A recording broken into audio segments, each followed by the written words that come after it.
The Los Angeles Times reported on Monday that, quote, Sheriff's Department gets $4 billion amid unconscionable conditions in LA jails. The story reads, quote, LA County supervisors approved a $43.4 billion budget Monday, saying they hope it will fix the failing jails and juvenile halls while acknowledging the board's failures to successfully oversee the departments in the past. The budget for the fiscal year beginning Saturday, that's July 1st, is bigger than many state budgets and will fund a workforce of more than 114,000. Roughly $5 billion of the total will flow into the county's two most troubled agencies, $4 billion for the Sheriff's Department and $1 billion for the Probation Department. That's billion with a B. Last month, City News Service reported that the LA City Council approved an amended version of Mayor Bass's proposed $13 billion city budget, which marked $3.2 billion for the LA Police Department. Again, that's billion with a B. Joining me now is Megan Castillo, Policy and Advocacy Manager at La Defensa and coordinator of the Reimagine LA Coalition. Reimagine LA is a coalition of advocates, community organizations, and neighbors supporting the implementation of Care First community investment and equitable budgeting more broadly to prioritize access to health, housing, and jobs for Black, Latin, and Indigenous communities. Megan, thank you so much for being on Rootwork today. Absolutely. Thank you so much for having me. Absolutely, no problem. So please, so much is in the news here in Los Angeles about the budget. Tell me about Reimagine LA and the Care First budget that your organization talks about. Absolutely. So as you shared, Reimagine LA is a coalition of just your everyday people who are pushing for budget equity here in Los Angeles County. We originally came together to pass a ballot measure known as Measure J in 2020, which passed with overwhelmingly 2.1 million voters here in Los Angeles County. And what Measure J was supposed to do supposed to allocate money toward direct community investment in alternatives to incarceration. And if you do a little bit of digging, you'll know that Measure J was sent to the courts. Law enforcement special interest groups said, this is unconstitutional. And so we're currently fighting that battle in the court system. But the Board of Supervisors, at the pressure of community members, have decided to move forward with that initiative as Care First community investment. And so we as a coalition have continued to see that effort through implementation, and we're currently in year 3 of tracking the budget and looking at funding streams and really offering a different perspective to what co-governance can look like with the LA County's budget and what participatory budgeting can look like here in Los Angeles County, and how LA County residents can have a true stake in where their tax dollars are spent.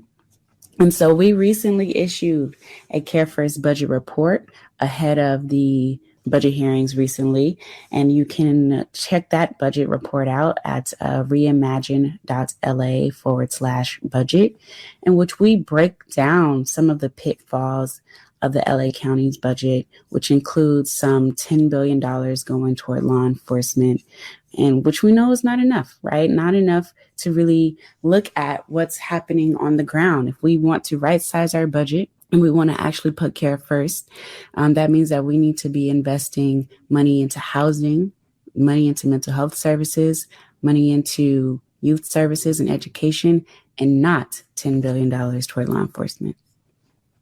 Now, your organization had an event around the Care First budget, I believe, earlier in the week. Is that correct? That's correct. So on Monday, we showed up in numbers, okay? It was over 100 of us that mobilized to the Board of Supervisors budget hearing out front of the Kenneth Hahn Hall of Administration. And we were demanding a Care First budget. What you'll know, here in Los Angeles County, there's been a long railroad of organizing for alternatives to incarceration and a long railroad of organizing for community-based services. And we've pushed, through grassroots organizing, we've pushed the board to adopt what they call a Care First Jail's Last Vision. And in that vision, they've touted closing down Men's Central Jail, they've touted alternatives to incarceration, and they've touted really putting community first. And what we saw in this recent iteration of the budget, which was passed, is that they haven't actually put care first, right? The sheriff and probation's department are still receiving roughly $4 billion annually, which is the highest departmental budget line item to date. And, institutions and departments like the Department of Public Health is not receiving nearly as much funding. And so we know that putting care first actually means that they have to put care first and the needs of our community first. So it was a beautiful gathering out front of the Board of Supervisors where we had our youth advocates join us, and they were giving haircuts, and we had music going and blowing bubbles. We had our young people drawing chalk, and we really just wanted to create a space where we can show what community looks like and also show what it looks like to show up and continue to hold the board accountable. Well, I understand that this is county-based, but what concerns me is not only this lawsuit, when you talk about police unions saying that this is unconstitutional, again, county-based, but the city of Los Angeles and the mayor just submitted a budget that increased monies for the police department. If the mood of the people, if the mood of the populace is saying care first, money towards care and not incarceration. If we know that Men's Central Jail is horrific and that the jail should not be simultaneously the largest mental health provider in the country, if not the world, if we know these things, what in tarnation is going on? If you can excuse my old-timey reference, I don't understand. Help me understand, Megan. Help me. I think what we're seeing here is a lack of political will from our elected officials. They are used to the status quo. And I also feel like there's a bit of fear mongering, right? About, well, if we do, quote unquote, defund the police, and if we do move toward alternatives to incarceration, what would that look like? If we do release folks from jails, what would that look like? And ultimately, what we know to be true is that if we adequately resource our communities, it would drastically change the outcomes of harm that's committed, the outcomes of houselessness that's in our streets, and so on and so forth. But there's just that lack of political will to actually move money where it needs to go. And then the other piece, and I think you kind of raised it, that the jail is the largest mental health facility, is that it's profitable. It is profitable. There's so much money invested into mass incarceration and the carceral system, and that they are quite literally making money off of the backs of everyday people and so on and so forth. And that has actually been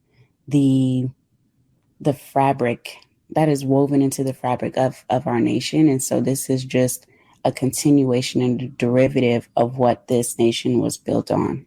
So if there is a lack of political will, and if it is truly profitable for the powers that be to continue incarcerating vast numbers of us, what, as an example, is La Defensa prepared to do to stop this tide, to stop this train of mass incarceration? Absolutely. So one of the things that we continue to do is try to disrupt some of the key players that most folks don't even pay attention to or know about, and that's the judges. They have a very, very large key role in mass incarceration and jailing our folks.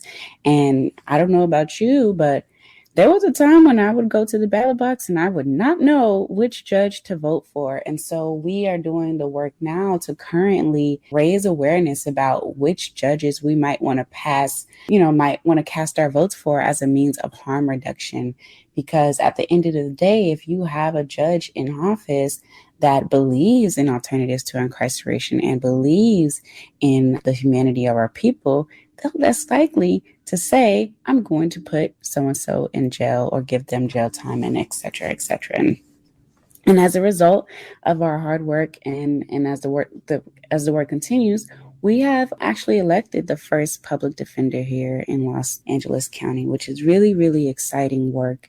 And to continue on with the piece around the budget specifically, we're also deepening conversations with foundations and the broader public around participatory budgeting, which again is this idea that community members and everyday stakeholders should have the decision-making power on where their tax dollar goes or where a specific amount of funding should go.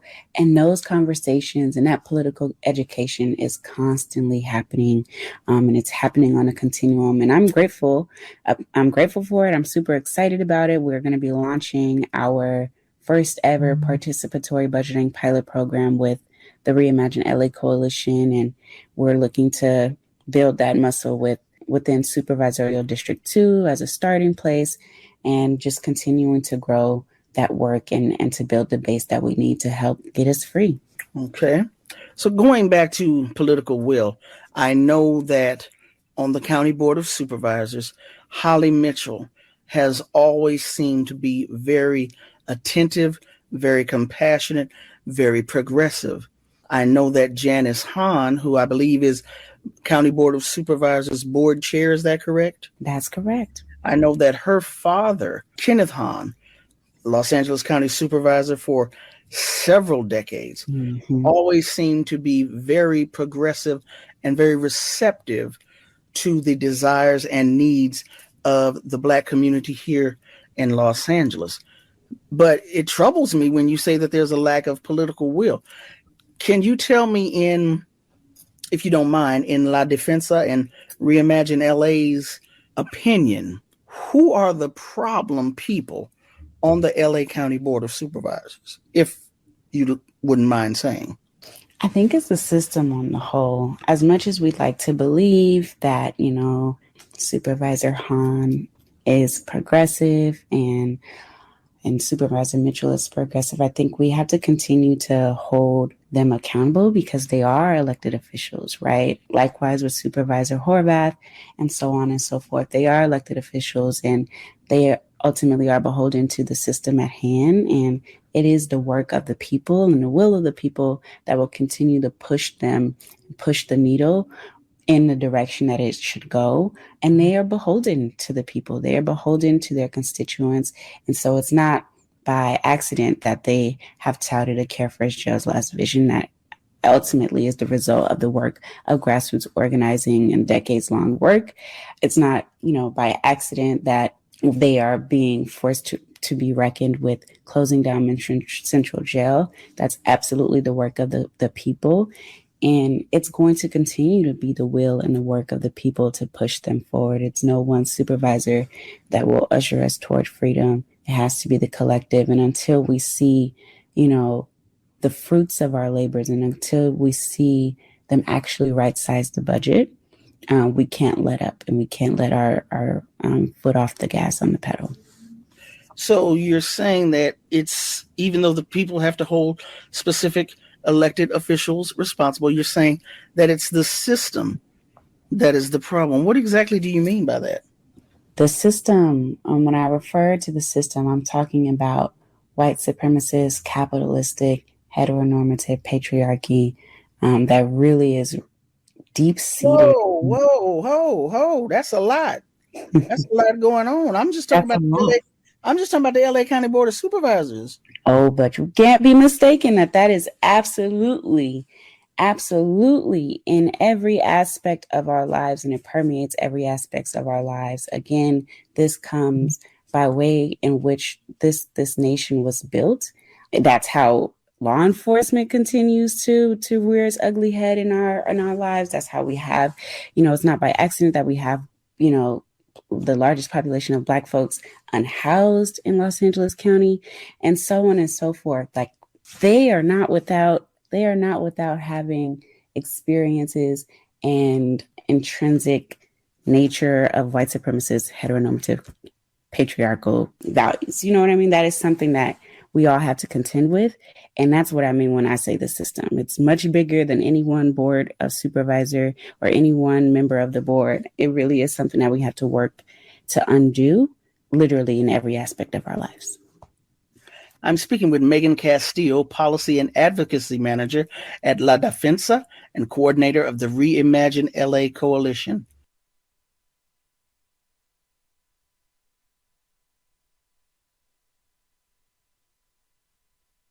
Eight 818-985-5735, 818-985-KPFK. Just a real quick reminder, a real quick break in that interview with Megan Castillo. We need your help. We need 5 people, a minimum of 5 people, to give us a call at 818-985-5735, 818-985-KPFK. We need a minimum of 5 people sitting at their desk to slide that mouse over to kpfk.org, click on pledge and pledge your support to this institution, 818-985-5735 or kpfk.org. Let's finish with Megan Castillo. Megan, you talked earlier about the Reimagine LA Coalition. Can you let our listeners know more about La Defensa and that organization, what they do? Absolutely. So La Defensa is a fairly small nonprofit organization. We're young as well, and we believe in life-affirming alternatives to incarceration. We are among those leading the movement to decarcerate LA County jails by reducing the scope of the judiciary, as well as interrogating and fighting for local and fair and transparent budget processes. And one of the ways that we try to do that is through narrative change and culture shift and, of course, power building, but also ensuring that our values are deeply rooted in any policy that we like to fight for. We're a FEM-led organization, and we're super, super proud, founded by Yvette L.A. Ferlito, as well as Eunices Hernandez, who is currently a LA City Council member. So the newest LA City Council member, I thought I recognized that name. Didn't she run on an abolition platform? That's right. That's right.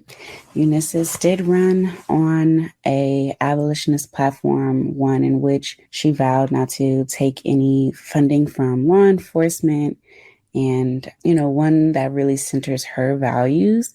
And, we're just hopeful that, she continues to move through life and through the rocky waters of the LA City Council with her values on her chest, so that and in her heart, so that, we can continue to make a difference.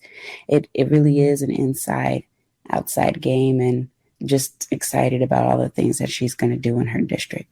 Mm-hmm.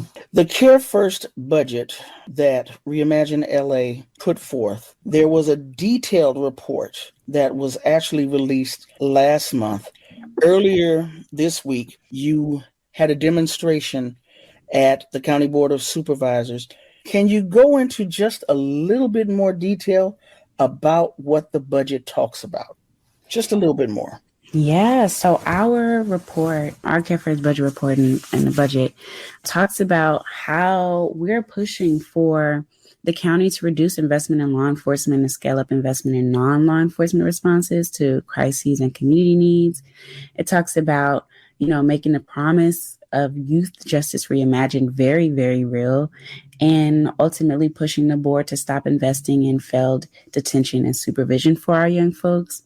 It talks about, again, scaling up funding for community-based diversion for people with unmet mental health needs, and making use of the county's new Department of the Justice Care and Opportunities Department so that they can fund pretrial services that are community-based and non-carceral and move us swiftly toward permanent jail closure. And this is really, really important because there are thousands upon thousands of folks who are currently in jail and held pretrial and have not been, quote unquote, convicted of any crime and are technically legally innocent. And so one of the ways that we've identified rapid jail closure is by releasing those who have not been convicted of any crime.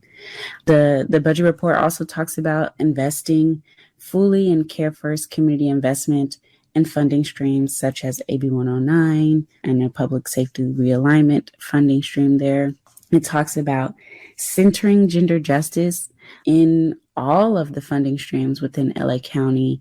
And then it talks about really living out what it means to have care first and jails last through authentic community collaboration, power sharing, and participatory budgeting. And this is really, really important because ultimately we want a budget process that is more transparent. We want a budget process that allows for, an everyday person to be an active civilian and participant in LA County's budget. And this is directly in contrast to what the CEO is recommending and what the board has just passed. Again, they are looking at allocating nearly $5 billion toward the Sheriff and Probation's Department this year and upwards of $10 billion toward law enforcement overall. This includes the Public Defender's Department and so on and so forth. And we want to just make sure that we are right sizing the budget, right? There's no need for an additional $6.6 billion going toward the Office of Constitutional Policing to address, what we have here, deputy gangs and LASD. There's no reason why we should be increasing the budgeted positions to nearly 350 new positions since 2021. So it's just really an opportunity for us to interrogate and look closely at what are the very insidious components of the LA County's budget and how do we begin to, again, address the racial trauma, the historical trauma that has been perpetuated for so many years. Megan, for those listeners who want to know about the other areas of work of La Defensa, if you are involved in coalitions other than the Reimagine LA Coalition, any other projects that you are involved in, can you let us know what those are? Absolutely. I'm also heavily involved in People's Budget LA, which is a coalition that's led by Black Lives Matter Los Angeles.